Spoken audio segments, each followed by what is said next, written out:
Specific Relief Act 1963. It came into force in 1st March 1964.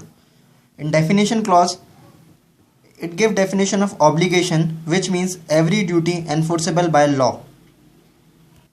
Section 3 Saving Clause.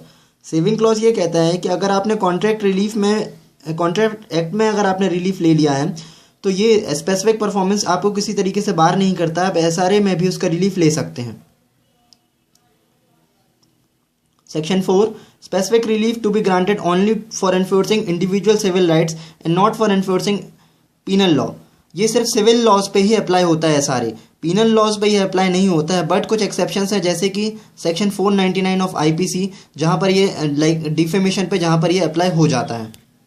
Section 5 ये कहता है कि आप रिकवरी ऑफ पोजीशन चाह रहे हो इमूवल प्रॉपर्टी का on the basis of title के बेसिस पे आप रिकवरी ले रहे हैं, तो आप रिकवरी 12 साल तक ले सकते हैं. अब टाइटल किसी भी तरीके का हो सकता है, चाहे वो पोजेसरी टाइटल हो, ओनरशिप हो या लाइक अदर टाइटल. सेक्शन 6 कह रहा है कि आप डिस्पोजेशन के बेसिस पर आप पोजीशन मांग रहे हैं, या इस कंडीशन में आपको 6 महीने के अंदर आपको सूट करना पड़ेगा और आपको इसमें स्पेसिफिक रिलीफ क्लेम कर सकते हैं. ये आपको गवर्नमेंट के खिलाफ नहीं कर सकते हैं आप इस पर. सेक्शन 7 करता है आपको टाइटल के बेसिस पे आप पोजीशन मांग रहे हैं, लेकिन इसमें ये कंडीशन ये है कि आप इसमें मूवेबल प्रॉपर्टी के लिए पोजीशन मांग रहे हैं. सेक्शन 7 और सेक्शन 8 दोनों मूवेबल प्रॉपर्टी से रिलेटेड है.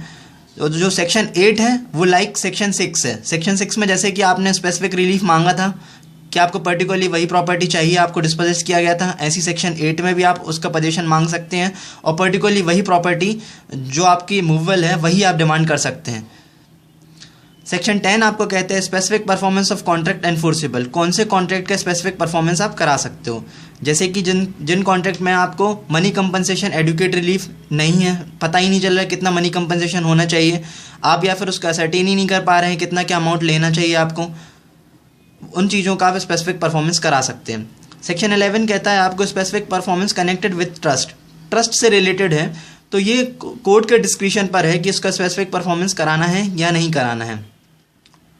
अगर एक्सेस ऑफ पावर यूज़ कर लिया गया है तो उसका एनफोर्समेंट नहीं हो सकता. सेक्शन 12 कहता है specific performance of part of contract मतलब आधा कॉन्ट्रैक्ट आप परफॉर्म करा लो, आधा नहीं. इसमें जितना बाकी परफॉर्मेंस नहीं होगा उस पर कंपनसेशन दे दिया जाएगा. Section 14 contract not specifically enforce. कौन से कॉन्ट्रैक्ट को आप स्पेसिफिकली एनफोर्स नहीं करा सकते, जो कि पर्सनल स्किल पर बेस्ड हो, या मनी कंपनसेशन मनी उसका एडुकेट रिलीफ ना हो, या कोर्ट की कंटिन्यूस ड्यूटी करनी पड़े, उसको चेक करना पड़े कि इसका स्पेसिफिक परफॉर्मेंस हो पाएगा या नहीं, या उसका लॉन्ग टर्म कॉन्ट्रैक्ट है. इन सब चीज़ों के स्पेसिफिक परफॉर्मेंस नहीं हो सकता है. ये जस्ट उल्टा है सेक्शन 10 का.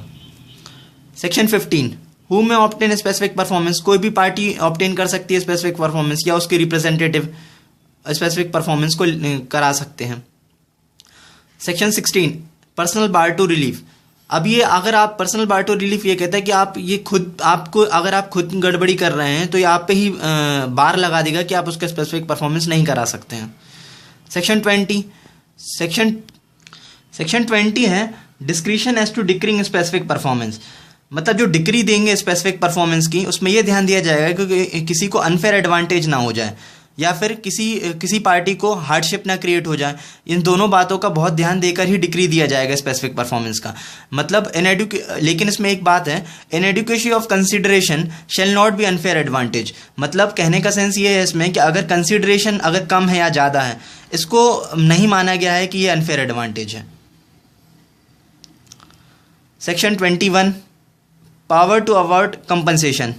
स्पेसिफिक परफॉर्मेंस के साथ साथ कंपनसेशन भी दिया जा सकता है. सेक्शन 22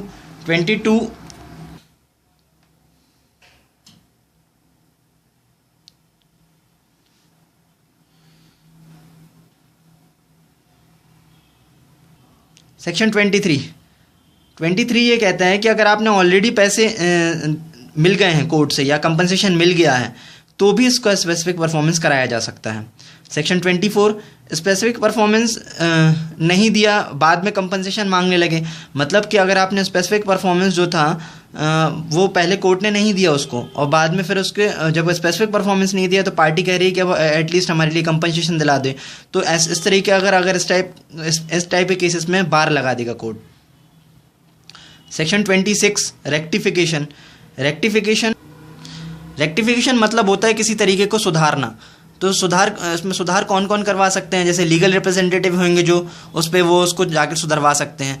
जैसे कि किसी पार्टी ने कोई घर बेचा तो उसमें जब सेल कर दिया उसके बाद पार्टी ये चाहती थी कि वो गार्डन ना दे, लेकिन गार्डन के साथ घर बेचा है। बाद में उसको रेक्टिफाई करा के ये कराया जा सकता है कि जो गार्डन उस पर्टिकुलरली हाउस में शामिल नहीं है। 27 रिसेशन मतलब किसी विखंडन में कोई भी जो कॉन्ट्रैक्ट हैं जो वॉइडेबल हैं या जो अनलॉफुल हैं उनको रिसाइन कराया जा सकता है। वॉइडेबल और अनलॉफुल कॉन्ट्रैक्ट्स को रिसाइन कराया जा सकता है। रिसाइन। सेक्शन 31 कैंसिलेशन कोई भी पर्सन कैंसिल करा सकता है कोई भी इंस्ट्रूमेंट को जिसमें उसको लगे कि उसको सीरियस इंजरी हो सकती है, क्योंकि वो जो इंस्ट्रूमेंट है वो ऑलरेडी वॉइड या वॉइडेबल है, तो वो उसको जाके कैंसिल करा सकता है। कोर्ट जब भी कोई रजिस्टर्ड डॉक्यूमेंट अगर कैंसिल करता है तो वो रजिस्ट्रार ऑफिस को भेजेगा कि उसमें लिख कर दे कि क्या फैक्ट्स हैं, किसके कारण वो कैंसिल हुआ। सेक्शन 34 डिक्लेरेटिव डिक्री के बारे में बताता है। डिक्लेरेटिव डिक्री मतलब किसी भी चीज़ का आप डिक्लेरेशन ले रहे हैं, चाहे वो स्टेटस का या किसी चीज़ का राइट का।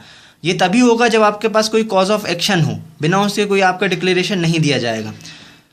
तो ये सेक्शन 34 कहता है। सेक्शन 35 कहता है कि जो भी डिक्लेरेशन आपने सेक्शन 34 में लिया उसका क्या इफेक्ट रहेगा। इसका इफेक्ट ये रहेगा कि वो दोनों पार्टीज पे बाइंडिंग रहेगा। फिर उसके बाद आ जाता है preventive relief. Section 36 preventive relief court किन किन तरीके से दिया जा सकता है? तो ये इंजंक्शन के तरीके से दिया जा सकता है, जो कि दो तरीके, या तो टेम्पररी इंजंक्शन या फिर परपेचुअल इंजंक्शन। टेम्पररी इंजंक्शन किसी भी स्टेज पे सूट के आप टेम्पररी इंजंक्शन ले सकते हैं। परपेचुअल इंजंक्शन तभी लिया जाता है जब मेरिट ऑफ द सूट आ जाए, मतलब केस डिसाइड होने पर या डिक्री आ जाने के बाद ही मिलता है। सेक्शन 37 कहता है आपका टेम्पररी और परपेचुअल इंजंक्शन। तो टेम्पररी इंजंक्शन जैसे कि हमने बताया कि सूट के टाइम किसी भी बीच में आप टेम्पररी इंजंक्शन ले सकते हैं, और perpetual injunction upon merits of the case. अब आ जाइए सेक्शन 38। सेक्शन 38 कहता है परपेचुअल इंजंक्शन कब आपको दिया जाएगा।